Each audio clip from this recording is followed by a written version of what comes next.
کیا ہے؟ آواز کی لہریں ہوا کے دو، یہ سائنس میں ہمیں پڑھایا جاتا ہے، ایک ضابطہ ہے۔ اسی لیے اگر آپ کانچ میں ہیں اور بات کریں تو سنائی نہیں دے گی، یا بات کرنے والا باہر ہے آپ کانچ کے اندر ہے تو بھی سنائی نہیں دے گی۔ کیوں؟ کیونکہ کانچ کے اندر سے ہوا، جب ہوا نہیں آئے گی تو ہونٹ ہلتے نظر آئیں گے لیکن آواز سنائی۔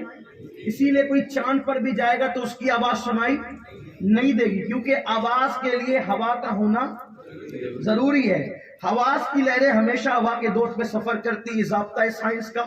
ٹھیک، سب سے پہلے اس کو کس نے اوپن کیا؟ میرا چیلنج ہے، بتاؤ کس نے اوپن کیا؟ تو میں آپ کو بتاؤں گا کہ کربلا سے سب سے پہلے امام زین العابدین نے اس کو اوپن کیا۔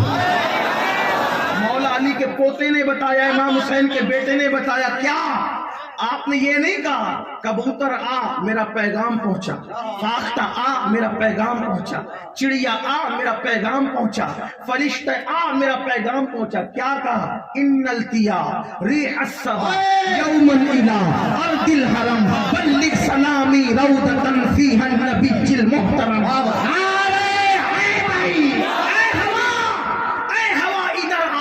اگر تیرا گزر مدینے کی طرف ہو تو میرے نانا کو میرا سلام پہنچا۔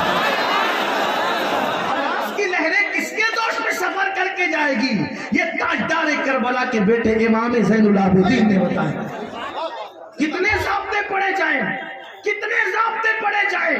لوگ کہتے ہیں جیومیٹری نہ پڑھے، میں نے کہا بس تم مسلمان بنو، کچھ بھی پڑھو، تم مسلمان بنو کچھ بھی پڑھو، تم کو اس میں اسلام نظر آئے گا۔ آپ کہیں گے جیومیٹری میں بھی اسلام دکھتا ہے مولانا، میں نے کہا بالکل دکھتا ہے، کوئی مسلمان تو ہو کے دیکھو، مسلمان ہو کے دیکھو۔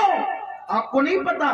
دیکھو یہ علم جیومیٹری ہے، جیومیٹری کا ایک اصول ہے، سرکل کیسے بنتا ہے، دائرہ کیسے بنتا ہے، پرکار رکھو، بیچ میں پینسل رکھو، نقطے نقطے نقطے نقطے کو ملانے سے کیا بنتا ہے؟ بولو بھائی، میں کوئی غلط ضابطہ تو نہیں بیان کر رہا ہوں۔ اگر ایسا ہو کہ مہاراشٹر اور ایم پی میں پڑھائی الگ الگ ہوتی ہے جغرافی کی، تو بھائی جیومیٹری کا قاعدہ تو یہ نا، سرکل کیسے بنتا ہے، نقطوں کو جوڑنے سے، ہے نا یہ جو۔ اب آپ کہیں گے یہ جیومیٹری میں نبی کیا، یہ اسلام کیا نظر آئے گا، نبی کیا نظر آئے گا؟ میں نے کہا اگر امام احمد رضا کی آنکھ سے دیکھ تو اس میں بھی تجھے اسلام ہے۔ ایک سوال کیا لوگوں نے کہ نبی آئے کہاں سے تھے، گئے کہاں، اور نبی اول ہے تو آخر کیسے، اور آخر ہے تو اول کیسے؟ میرے امام نے اس کو جیومیٹری سے سمجھایا۔ کیا بات ہے! مطلب تم مسلمان ہو جاؤ، تمہیں ہر علم میں نبی نظر آئے گا، ہر علم میں خدا کا جلوہ نظر آئے گا، ہر علم میں اولیاء کا جلوہ نظر آئے گا۔ وہ کیسے؟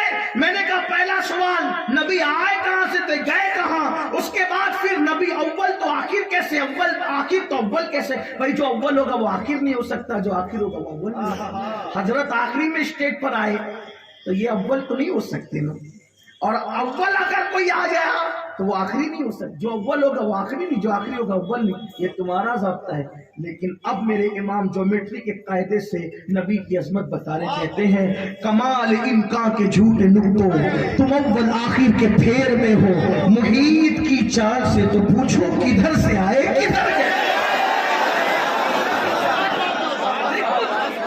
جو جیومیٹری میں نبی کی نام بیان کرے اسے امام احمد رضا کا۔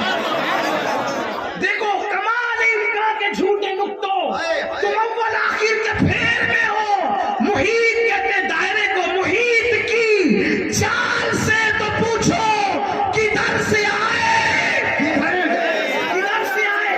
دیکھو جہاں سے شروعات ہوتی ہے دائرے کی، اسی نقطے پہ ختم بھی ہوتا ہے نا دائرہ، تو کدھر سے آئے کدھر گئے تھے، تو کدھر سے آئے کدھر گئے تھے، تو دوسرے مقام پہ کہتے ہیں وہی ہے اول، وہی ہے آخر، وہی ہے ظاہر، وہی ہے باطن، اسی کے جلوے اسی سے ملنے، اسی سے اس کی طرف۔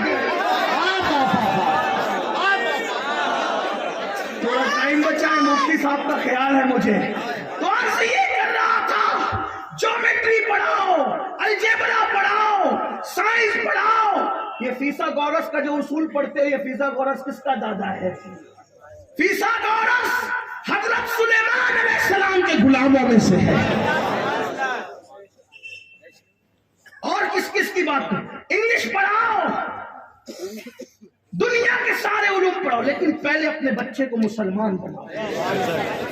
کیسے ایسا مسلمان 11 مہینے تک اکھنڈ بھارت کا بادشاہ، 11 مہینے تک اکھنڈ بھارت کا بادشاہ پورے ملک پہ حکومت کرتا ہے، اور جب رمضان شریف کا چاند نظر آتا ہے تو وہی بادشاہ دلی کی جامع مسجد میں کھڑا ہو کے لوگوں کو تراویح سناتا ہے۔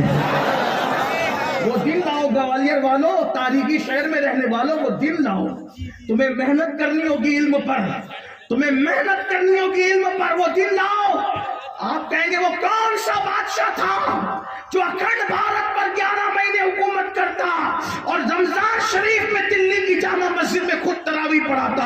اسی بادشاہ کو دنیا محی الدین سلطان اورنگزیب عالمگیر کے نام سے جانتی ہے۔ جب بادشاہ ہندوستان کا تراویح پڑھا سکتا ہے تو IAS آفیسر کیوں تراویح نہیں پڑھا سکتا؟ IPS آفیسر کیوں تراویح نہیں پڑھا سکتا؟ ڈاکٹر کیوں تراویح نہیں پڑھا سکتا؟ انجینئر کیوں تراویح نہیں پڑھا سکتا؟ آپ کو پتا ہے یہی ہندوستان میں ہماری خوبصورت تاریخ ہے۔ آج سے 200 سال پہلے ہندوستان کی عدالت میں جو جج ظہر کی نماز سے پہلے فیصلے کرتا تھا، اذان ظہر سننے کے بعد وہ مصلی امامت پہ نماز پڑھاتا تھا، ہندوستان کا چیف جسٹس مسجد میں نماز پڑھاتا تھا، اسی چیف جسٹس کو دنیا حضرت علامہ فضل خیر آبادی کے نام سے جانتی۔ یہ آپ کی تاریخ ہے۔ مسلمان بنو، اپنے بچوں کو ڈاکٹر بناؤ، ٹیچر بناؤ، انجینئر بناؤ، سب کچھ بناؤ۔ میں نے کہا، مولانا سے بھی کہا، جلسے جلوس پہ بہت خرچہ کر لیا، تعلیم پہ خرچہ کر لیا۔ بڑی معذرت کے ساتھ گوالیر کے مسلمانوں، ہندوستان میں اگر چیلنجز کا مقابلہ کرنا ہے، تعلیم کی طرف بڑھنے کے سوا کوئی چارہ نہیں ہے۔ اپنی اسکولیں کھولو، اپنی کالجز کھولو، اپنی یونیورسٹیاں کھولو، مگر مجھے افسوس ہے لوگ کہتے ہیں مسلمانوں کے پاس پیسہ نہیں ہے۔ میں کہتا ہوں جتنا اللہ نے مسلمانوں کو دیا اتنا کسی کے پاس نہیں، اور دینے کا جذبہ جتنا مسلمانوں کے پاس ہے اتنا کسی کے پاس۔ لیکن تمہارے پیسے کہاں خرچہ ہو رہے؟ اگربتیوں پہ خرچے، لوبان پہ خرچہ ہو رہے۔ یہ اتنے بڑے بڑے موٹے موٹے یہ جو ہے، یہ ہنسنے کی بات نہیں۔ اس سے منانی میاں کے مرتبے میں کیا اضافہ کیا آپ نے؟ اس سے امین القادری کے مرتبے میں کیا اضافہ کیا آپ نے؟ یہ 1000 سے کم کا نہیں ہوگا۔ مسلمانوں کی محنت کی کمائی کو آدھے منٹ کے لیے یہ خرچہ کرتے جلسے والے۔ جس قوم کی بیٹیاں سگنلوں پہ بھیک مانگ رہی ہو برقع پہن کر، اس قوم کے پیروں فقیروں کو اور خطیبوں کو اور علماء کو زیب دیتا ہے کہ آدھے منٹ کے لیے 1000 کا ہار پہن کر گلے سے اتار دے، اور پہنانے والوں کو شرم نہیں آتی؟ قوم کا پیسہ اتنا ضائع کر رہے ہو۔ یہی 1000 روپے بچا لیے جاتے تو گوالیر کے کسی یتیم بچے کی اسکول کی فیس بھری جاتی۔ پھول ہی دینا ہے نا، پھول ہی دینا ہے۔ ایک گلاب دے دو یا ہلکا سا ہار، ایک کافی ہے، ایک۔ میں اس کو آدھے گھنٹے تک تھوڑی پہن کے بیٹھوں گا، یا میاں صاحب تھوڑی پہن کے بیٹھ سکیں گے۔ کوئی شادی کرنے آئے یہاں جو گھنٹوں بیٹھیں گے پہن کر کے؟ جب پہننا ہی آدھا منٹ ہے۔ مجھے معاف کرنا گوالیر والوں، اندر سے دل جلا ہوا آدمی کبھی جو ہے وہ اس طرح کے پھولوں کو، آپ کو کیا پتا ہے، میں اوپن کروں نا باتیں تو اپنی اور اپنی ہوٹ اور اپنی دانت ہے۔ تمہیں پتا ہے سب سے زیادہ پوری دنیا میں اگر کسی کی بیٹیاں لوجوں میں کرائے پہ دی جاتی ہے تو مسلمانوں کی بیٹیاں۔ تو شرم نہیں آتی؟ اور یہ کیوں ہو رہا ہے؟ غربت کی وجہ سے۔ یہ باتیں کہنے کی ہمت نہیں ہے، لوگ اس کا غلط مطلب لیتے ہیں۔ مسلمانوں کی بیٹیاں دوسروں کا ہاتھ پکڑ کر غربت کی وجہ سے بھاگ رہی ہے، اور اب لاکھوں روپے کن چیزوں پہ خرچہ کر رہے ہیں؟ قیامت کے دن اللہ ہم سے نہیں پوچھے گا۔ حضرت محبوب الہی خواجہ نظام الدین اولیاء جب سب لوگ لنگر کھا جاتے اور آخری میں آپ کے پاس کھانا لایا جاتا، کھانا دیکھ کر کہتے شاید جمنا کے کنارے کوئی بھوکا فقیر تڑپ رہا ہو، اگر میں کھا لوں گا تو قیامت کے دن اللہ کو جواب کیا، جاؤ میرا کھانا کسی بھوکے کو تلاش کر کے اس کو کھلاؤ۔ یہ تھا تصوف، یہ تھی سنیت، یہ تھی ولایت، یہ تھی خانقاہیت۔ کہاں ہے ہم؟ رسم رسم رسم۔ کب تک رسموں کے پیچھے بھاگو گے؟ نکلو. اللہ نے دولت دی ہے، صحیح مقام پر لگاؤ. اللہ نے مال دیا ہے، تعلیم پہ خرچ کرو. امام احمد رضا کی